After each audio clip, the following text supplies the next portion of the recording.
कृष्णा। कृष्ण के जीवन से जुड़ी 4 अनोखी कहानियां आइए सुनते हैं। कैसे दुर्योधन की पत्नी कृष्ण भक्त हो गई, कैसे कृष्ण ने सत्यभामा के घमंड को ठीक किया, कृष्ण का सिर दर्द कैसे अजीब ढंग से गायब हो गया और क्यों कृष्ण ने अपने भक्त को उसके हाल पर ही छोड़ दिया। दुर्योधन की पत्नी का नाम भानुमति था। वो एक बहुत ही सुंदर लड़की थी और जब कृष्ण दुर्योधन के महल में मेहमान बनकर आए तो वो सिर्फ 17 साल की थी। दुर्योधन ने एक षड्यंत्र रचा जिससे कृष्ण को नशे की हालत में लाकर कोई वादा करा लिया जाए। उसने सभी तरह की व्यवस्थाएं की और इस बात का खास ख्याल रखा कि भोजन में खूब अच्छी मात्रा में शराब भी हो। दुर्योधन के दोस्त भी आए और सभी ने इतनी शराब पी कि वे सब नशे में धुत हो गए। कृष्ण ने अपने आप को शांत रखा और वे हर किसी को खुश करते रहे। इस सारे हंगामे में भानुमति ने भी कुछ ज्यादा ही पी ली, जितनी वो पी सकती थी उससे भी ज्यादा।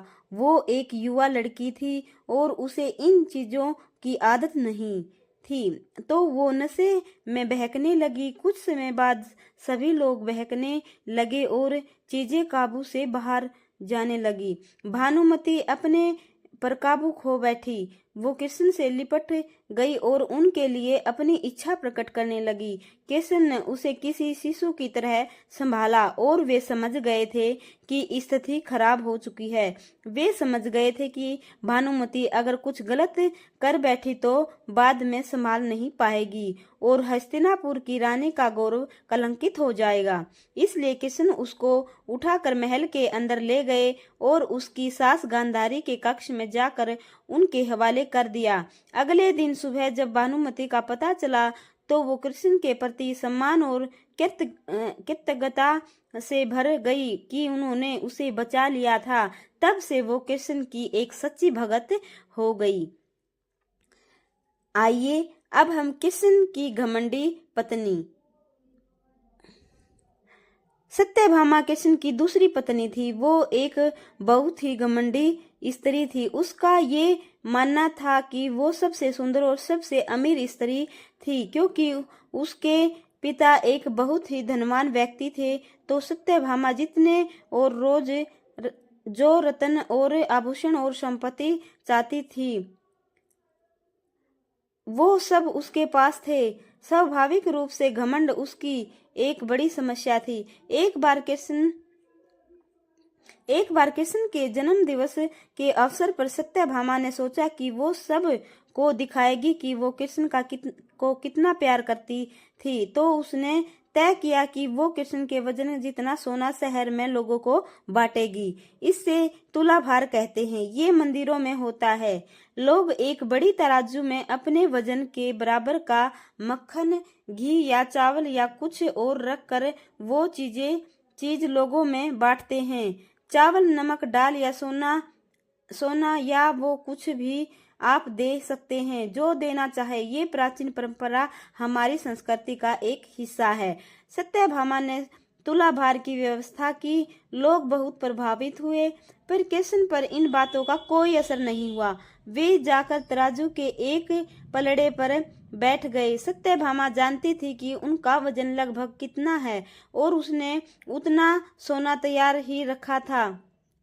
पर जब उसने सब सोना दूसरे पलड़े पर रखा तो कांटा जरा भी नहीं हिला। कृष्ण का पलड़ा थोड़ा भी ऊपर नहीं हुआ। ऐसा ही कुछ तब भी हुआ था जब कृष्ण एक शिशु थे। एक राक्षस आकर उन्हें ले जाने लगा।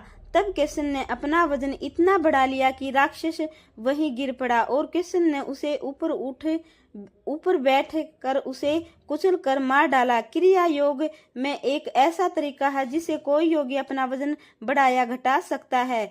ऐसी बहुत सी कहानियां हैं कि ऐसे योगी भी थे जो पहाड़ की तरह भारी हो जाते थे।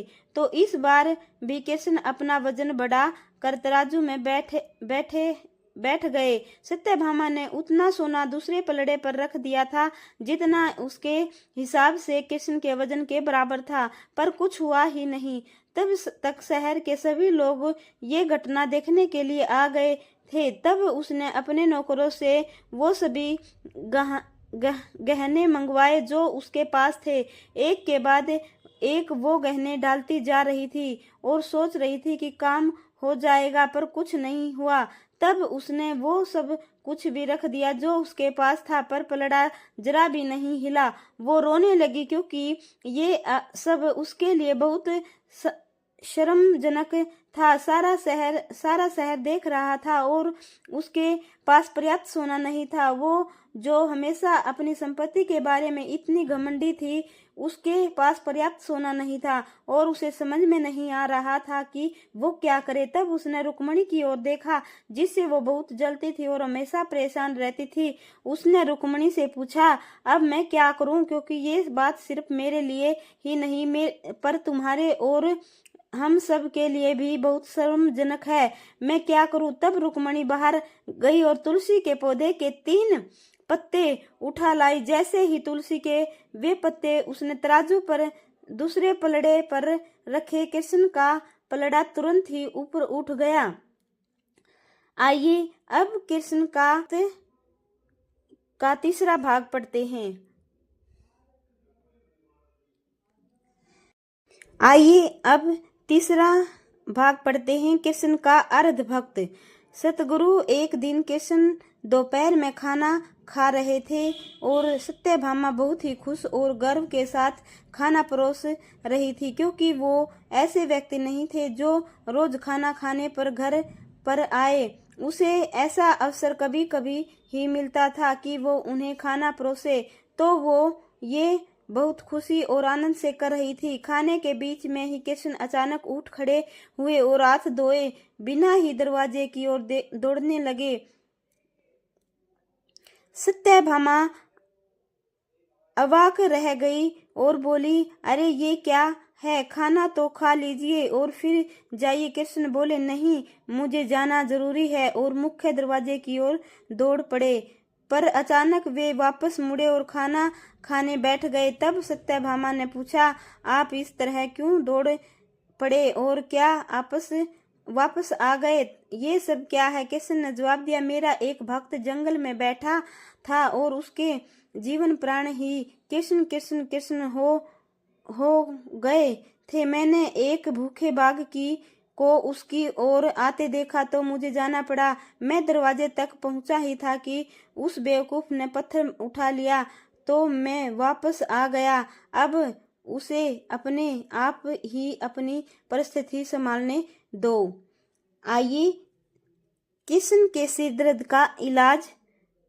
एक बार कृष्ण के जन्म दिवस के अवसर पर उत्सव मनाने के लिए बहुत बड़ी तैयारी की गई। नृत्य, संगीत और भी बहुत कुछ। लोग बड़ी संख्या में इकट्ठा हुए, पर कृष्ण घर में ही बैठे रहे। वे शायद उसमें भाग लेना नहीं चाहते थे। वैसे तो हर तरह के उत्सव के लिए हमेशा तैयार ही होते थे, पर इस दिन किसी वजह से उनकी इच्छा नहीं थी। रुक्मणी आई और पूछने लगी, नाथ, आपको क्या हो गया है? क्या बात है? आप उत्सव में शामिल क्यों नहीं हो रहे? कृष्ण बोले, मुझे सिर दर्द है। हमें मालूम नहीं उनको वास्तव में सिर दर्द था या नहीं। हो सकता है कि वाक्य हो और ये भी संभव था कि वे नाटक कर रहे हों। उनमें वो योग्यता थी। कृष्ण बोले, कोई जो मुझे वाकई में प्यार करता हो वो अपने पैरों की धूल अगर मेरे सिर पर मल दे तो मैं ठीक हो जाऊंगा। रुक्मणी बोली, हमें वेदों को बुलाना चाहिए।